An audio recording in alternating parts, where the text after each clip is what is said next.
Chicken माती शेंगोळे जरी फेकले अंगावरी समाजाने स्त्री शिक्षणाची ध्यासाने सर्व जळले सावित्रीने स्त्री शिक्षणाच्या ध्यासाने सर्व जळले सावित्रीने शिक्षणाच्या स्वर्गाचे जिने उघडले दार शिक्षणाच्या स्वर्गाचे जिने उघडले दार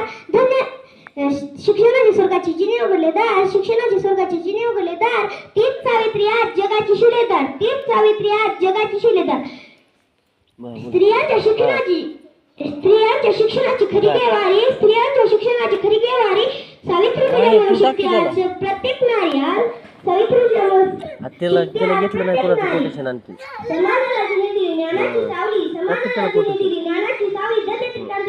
सावित्री माऊली धन्यते त्याची ज्योती सावित्री माऊली सर्वांना माझा नमस्कार मी आता चौथी म्हणू शकते माझे नाव श्रावणी बसवेचे पिंपळे मी आता चौथी म्हणू शकते आज 3 जानेवारी सावित्रीबाई फुले यांची जयंती त्यांचे जन्म 3 जानेवारी 1831 रोजी सातारा जिल्ह्यात जळगाव येथे झाले क्रांतिज्योती सावित्रीबाई फुले या भारताच्या पहिल्या महिला शिक्षिका होत्या धन्यवाद.